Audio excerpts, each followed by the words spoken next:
Okay, moving on to the next one. So it says copper has a density of 8.96 grams per milliliter. If a piece of copper has a mass of, I'm just going to highlight this for myself. Its density, of course.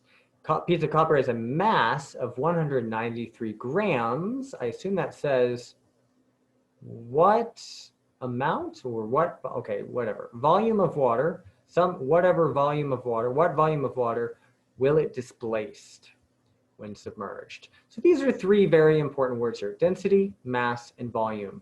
And if you're going to memorize anything around this, it's worth memorizing. D equals M over V. I always thought of it as the Department of Motor Vehicles, DMV, in this order. So just keep this one in your mind. D equals M over V, DMV. That is, density is equal to mass over volume. And even our units demonstrate that. There's the mass, grams, and over here too, mass is in grams, and there's the volume, milliliters. So you can bet that if we're being asked for the volume, well, we better have something that turns out milliliters, because that's what volume would be measured in for this one. All right, so let me just try and pretty that up a little bit. And so the 8.96, if we were to write this in here then, just remembering this as our formula of sorts, the density is, let me just replace D with this one. The density, they said, is 8.96 grams per milliliter. I like to remember that's a fraction in there. And that is equal to, well, we want a mass of 193 grams. So let's put that in here for mass. So mass is 193 grams. We're just changing it around. And then volume, we don't know what the volume is. So we're just going to keep V around. But notice, we can just do a little algebra here. All that algebra practice we were doing before, that's going to come in use. That will be helpful. So we'll do some algebra here. Let's do a little manipulation. Let's start by this guy here. I'm going to bring it down. Let's just write this in such a way. Actually, before doing anything else, let's aim to get V by itself. And so one thing we can do right away is we can multiply both sides by V to get V out of the denominator. That would be a good idea, right? We don't want V in the denominator, so we'll multiply both sides by V.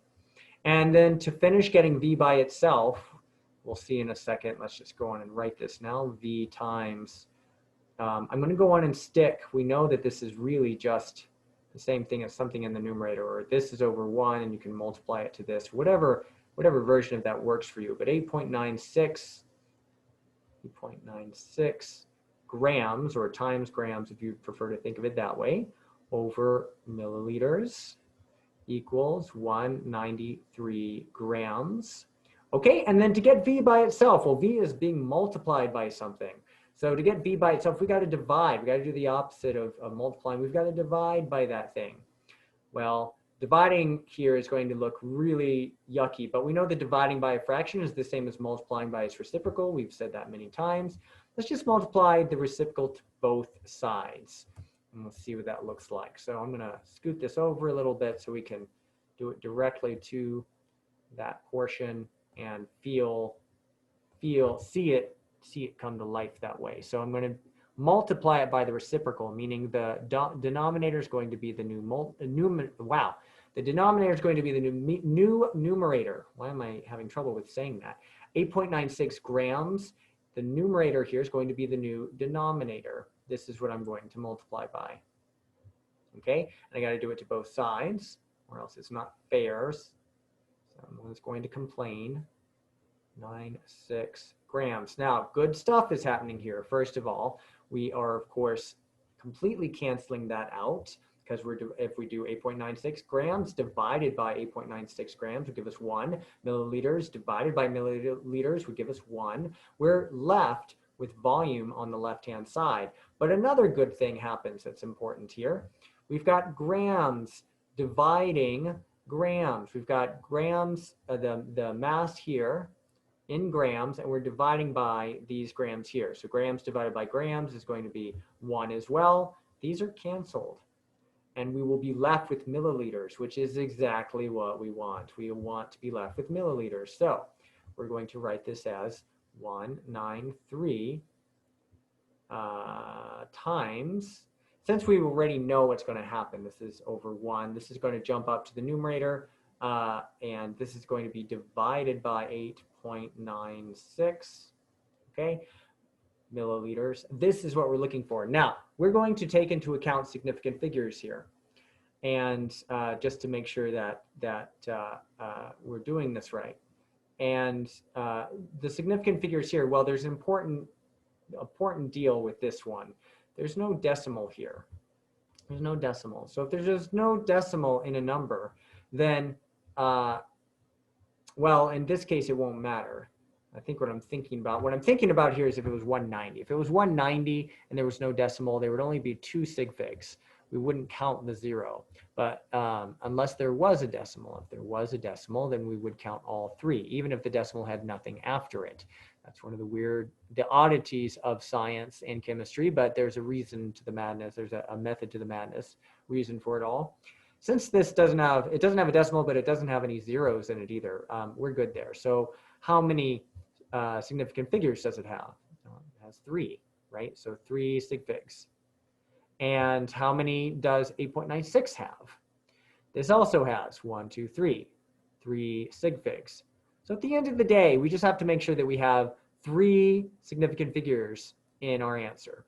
That's all. We just need to keep track of that. So volume equals, I can't remember if I'm sharing screen right now.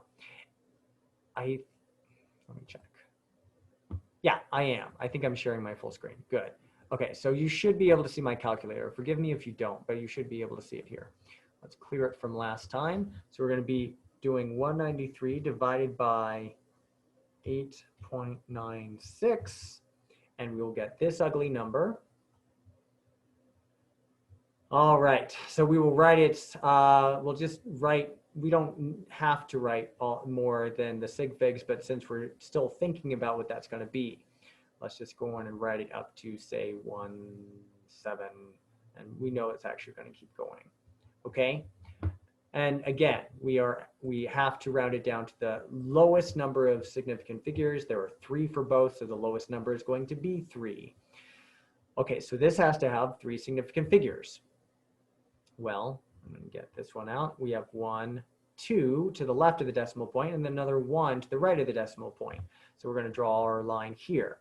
And then the very last thing we want to do before we call it a day is we want to look here and see, is that 5 or greater? It's not. It's less than 5.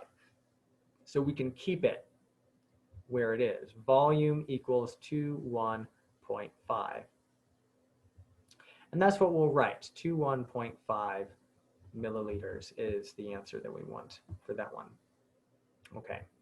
So a lot going on there. I hope that it's making some sense, though. Let's do this last one. I believe this is the last problem you've sent me. Looks like it. Okay. Question 11. All right. The average speed, this is an important term here, the average speed of the International Space Station as it orbits the Earth is something. I hate to tell you, but this is going to be really hard to solve without knowing what this is.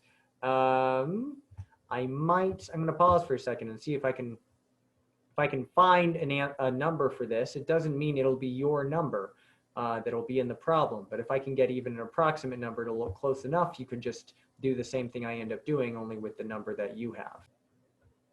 All right, let me clear my drawings and stuff on here. I'm here at Wolfram Alpha, and I'm just asking them average speed space station orbits Earth, so we can get that number back. They are claiming it is 17130 miles per hour. So I'm going to take their word for that there. Let me see that again. 17130. Okay, wait a minute though. Oh, kilometers. I'll bet it'd be in kilometers. So let's see if we can ask for it. Can we, oops, no, stop. Average speed, can we change it to kilometers? Show metric.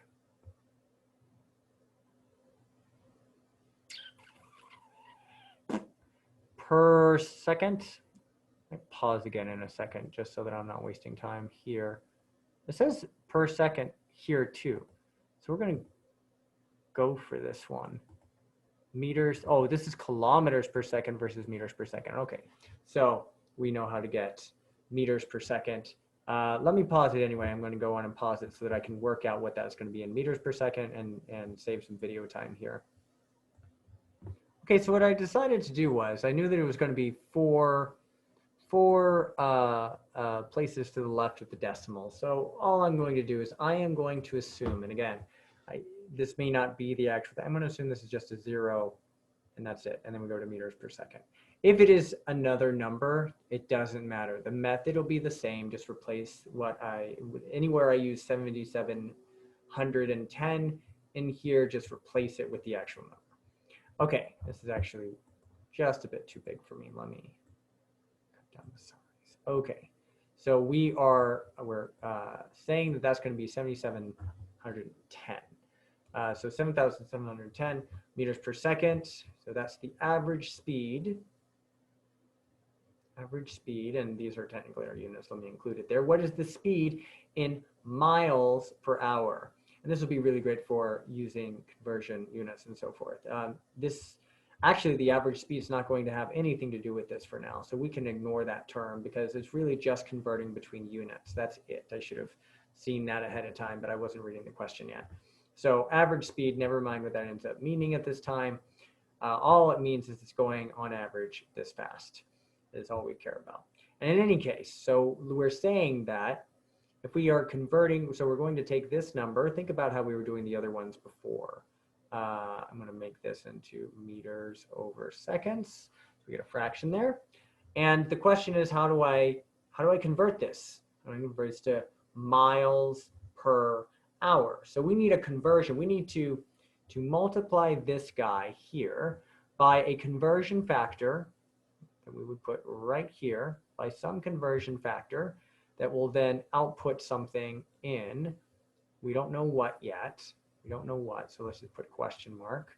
But then it should be in miles per hour. Okay, now what I'm actually going to do is I'm going to use multiple conversion factors. I don't have to do it just once. I could do this multiple times. I could split this into 3 or 4. That's a dumb way maybe of thinking of that. In other words, I could simply take the first one here, and that'll be useful to convert it to a slightly more useful number. And then I can take this one here. Can I just copy and paste that? No, it's not as easy as all that here in Zoomland. And I can multiply it by another conversion factor. And it doesn't matter how many I convert by, it just matters that I get these units, these units in the end, miles and hour. And they told us that 1.61 kilometers is equal to 1 mile. I'll bet it's pretty approximate, but it doesn't matter. So what can we do here? How can we figure this out? Well, so first of all, we've got things in meters per second, and they have kilometers. And then they want this in hours here, but we have this in seconds. So let's just, when we have a problem like this, it's best to write down everything we already know and then think about what we can do with it. So we know that 1 hour is equal to, well, how many seconds is that?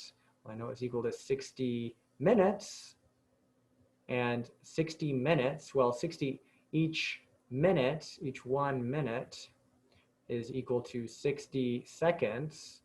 So if I were to multiply 60, I have 1 minute here, but if I wanted it 60 times greater for this up here, let's just multiply both sides by 60 to make it 60 times bigger. And we will see that this will be 60 minutes equals, well, 60 times 60 is 3,600, and you can check your calculator if you don't believe me, 3,600 seconds. Okay, so check it out. We have 60 minutes. 60 minutes, remember what we said before, if A equals B and B equals C, that's not a C, and B equals C, we can get rid of the middleman and just say A equals C, right? We can just cut right to the chase. So we don't need 60 minutes to tell us here that, try to choose the right color. to get out of this that 1 hour equals this guy here, 3,600 seconds. Okay, so there's that. There's that. So we already can see that we can get, and I guess I wrote seconds SEC. Let's make it S to make it consistent with the problem. So we can see already how we can see the path. We can see the path from seconds to hours now, even if we're not sure yet where we're going to put that. Once we make a conversion factor out of that, where we're going to put it. But let's figure out what else we know, because we're going to need more than that. We're going to also need to, we have to convert meters to miles. Okay, and our sequitur here is, well, if we know how many kilometers there are, then we know how many miles there are. So what we need to do first then is figure out how many meters are in a kilometer, right? So let's start there again. So 1 kilometer is equal to, well, hopefully we remember that's 1,000 meters.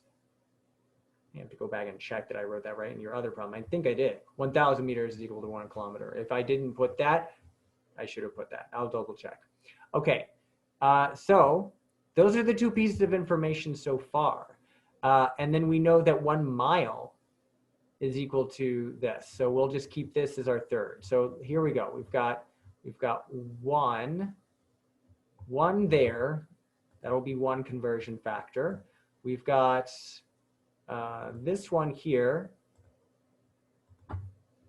Put it aside here. That's another conversion factor. And our third one, they give us another one. And you're probably thinking it doesn't look like a conversion factor yet. Well, it will. We will as soon as we get on with it. Keep in mind that at the moment, this is like multiplying by 1 over and over again. We're going to turn those ones into the conversion factors we need to convert the units. So let's do this. Now, how is this going to work? In order to get miles up top, we need to think about how to cancel things that are already here above and below. So in other words, I cannot have meters show up at the end result of this thing. So let me make sure that whatever I've got here, that I'm dividing by meters. If I'm dividing by meters, I know that that'll cancel those two out, and I want that. And I don't know, well, what can I put up here is the question. Well, what relates to meters that we have in our conversion factors here? Okay, well, look over here. Here's meters. I don't have it over here. We have kilometers, miles. Neither of those are meters. This is not a meter. That's not a meter. We have 1 conversion factor that tells us about meters. And it tells us that 1,000 meters is equal to 1 kilometer. So what's the other unit going to end up being? It's going to be kilometers, isn't it? So kilometers is going to go up top. And as we think about that, we could do it that direction. We could start first with just getting the conversion factor we want. We want meters on the bottom. We've seen what we have to do. If we want to cancel something, we have to divide by that same unit to get our conversion factor. So we're going to divide by 1,000 meters on both sides to get our conversion factor. Oops, for this one. Goodbye, goodbye. This is now equal to 1. We have 1/1000th.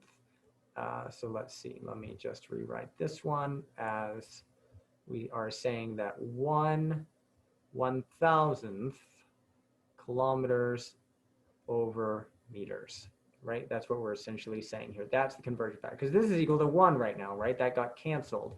And so we can now replace the 1 in the original problem here with instead 1/1000th kilometers per meter. And that's exactly what we want there. Now we have kilometers. We have kilometers now. And that's not going to be particularly useful either. We need miles. We need to be left with miles. But we do have a conversion factor that relates miles to kilometers. So since that's what we want, that's what we're going to use.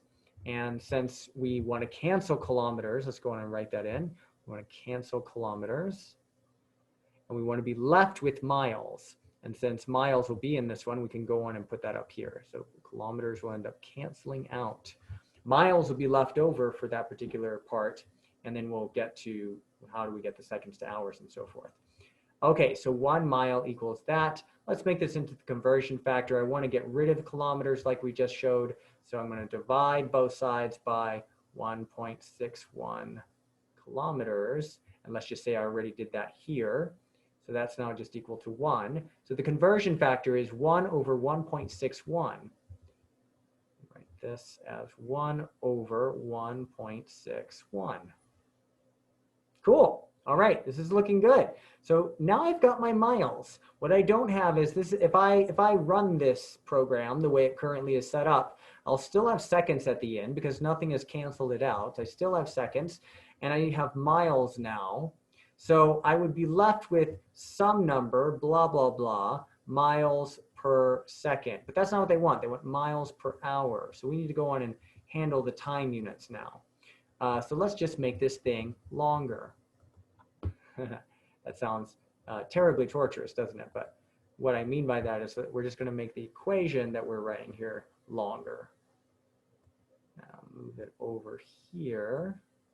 Give us a little bit more space just to put some more conversion factors in here. Let's see. Well, I've only got one more conversion factor left, so I'll just give this much room. We've only got the one left. We already figured out that 1 hour is equal to 3,600 seconds. So we can do that here. So times one more conversion factor is all we have left. So notice that this one here, the first one we used ended up using number 2. The second one ended up using number 3. So all we have left to do is use number 1 to get what we want. Okay, what are we dividing by? Well, we don't need to divide, actually. What we need to do is multiply. We need to get rid of seconds, and seconds is the denominator already. Everything's being divided by seconds. So how do we get rid of seconds? We would have to multiply something. Again, 1/2. If something's being divided by 2 and I don't want it to be, I want it to cancel out, I would multiply by a 2 in the numerator. You could say over 1 if you want, or just say 2 in the numerator. That cancels it out. And that'll be equal to 1. So that's not directly related here. That's just us working with that at the moment. Seconds need to be up top so that these cancel out. Let me do it the other direction so it doesn't look like an 8. Okay, good. Seconds are gone, but then I need something left over. What have I converted it to? So the units down below, if we think about this one, using this conversion factor here, okay, well, we need seconds up top, we said, so we don't want to divide by seconds. That'll put it down below. Let's divide by hours. So we'll divide this by 1 hour, this side by 1 hour, and this side by 1 hour. As usual, this cancels out. So our conversion factor here will be 3,600 seconds over 1 hour. Or if we want to just make this easier on ourselves, we can just say this is the same thing as 3,600 over 1 seconds per hour. And why is that useful? Because we don't need the 1. Anything over 1 is itself. So now it's just 3,600. We'll just multiply that number in. So 3,600 is in there. Oops, we got to get the hour down below. There we go. Notice hour aligns with hour in the denominator here, just where we want it. Miles aligns with miles up in the numerator there, right where we want it. So everything is looking really good. Let's now consolidate this sucker and see if we can get an answer here. So we start with 7710 times, what other numbers do I have in here? I'm going to ignore units because I already know my units are right. So let's just look at the numbers. 7710 times, well, the next one is 1 over 1,000. 1 over 1,000. Check. All right, the next one, we check that one too. Times, what's the next number? 1 over 1.61. Check. Times 3,600. All right, and then we know at the end we're going to have all of this in miles per hour. We just have to do the calculator math and we'll be done. Well, we'll actually want to think about significant digits and then we'll be done. Everything boils down to that as well. So let's see here. I'm going to just get some of this to go away so I can read it. Okay, there we go. all right, so we've got 7710. We can just go on and divide. Multiplying by 1 over something is the same as dividing by the denominator. So we'll just divide by 1,000. That is, multiplying by the reciprocal is or multiplying by a fraction is the same as dividing by its reciprocal, if that's useful, but some people don't understand what that means either. That's okay. And then we get 7.71. All right, then we'll divide again by 1.61. So divide by 1.61. Great. And now we've got one more. We're going to multiply by 3,600. Multiply by 3,600. That's the ugly number that we are looking for. Let us go on and write that. We'll write it up to a point, and then we'll decide where to cut it off later. All right, 7, 5, 1, 5, 5, 2, 7. It's not going to be bigger than that. So dot, dot, dot, miles per hour. And we already know these are going to be the units. We might as well put these in here. Miles per hour in the answer. Now, the number. What are we going to do here? Well, we got to do the same thing as before. We've got to ask, what are the significant figures? What are all the significant figures? And then what's the lowest one? Because that's the one we're going to be handling. Okay, well, 7710 is actually, now again, I don't know what you've got over here. If you've got something that says 7710 point, just point or point anything, then you have to include that 0. You have to include that as 1, 2, 3, 4 significant numbers. But I'm going to assume that's not the case. I don't know if it is or not. I just don't see it.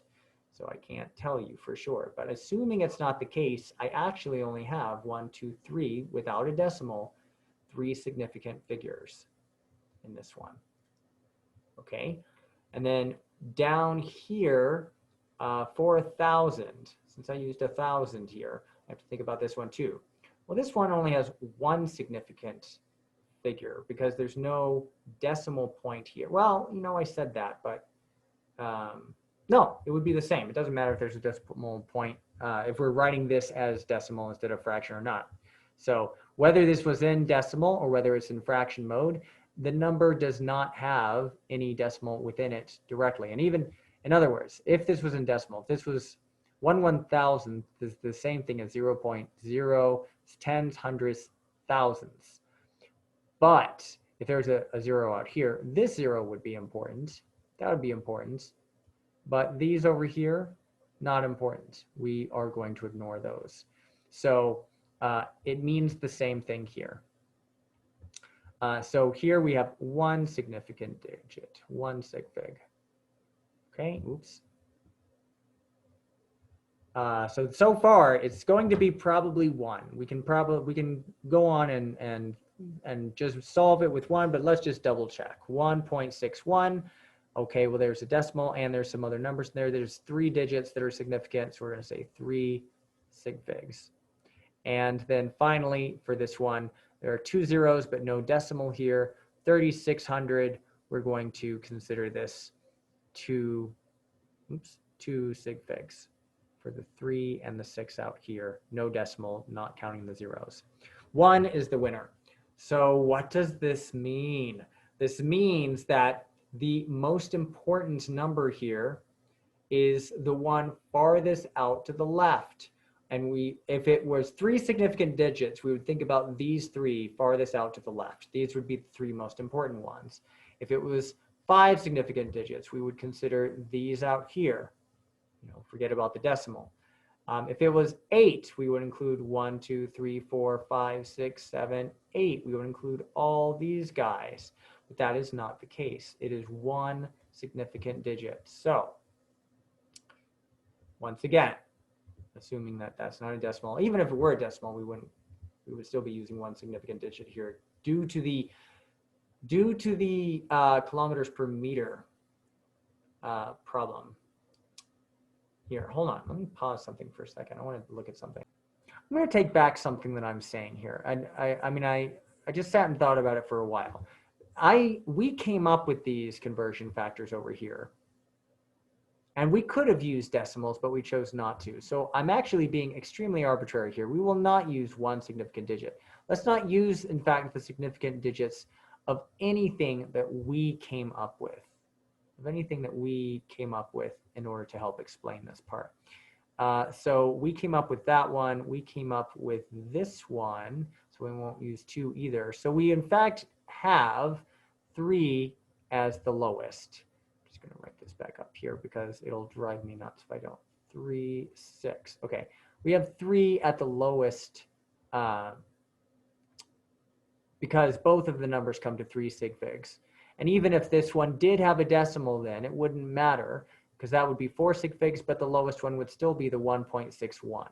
So I take it back, given that we came up with the other conversion factors, and I didn't think about that when I did that. The ones they care about giving us here, this is what we're really concerned about for now.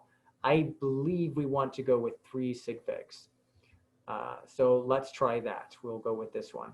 And maybe they'll give you a hint if that ends up not being the case. I don't honestly remember what you would do necessarily for homework problems are tricky like this. You would be very explicit about this in real science, but in a homework problem like this, it's not very explicit, in my opinion.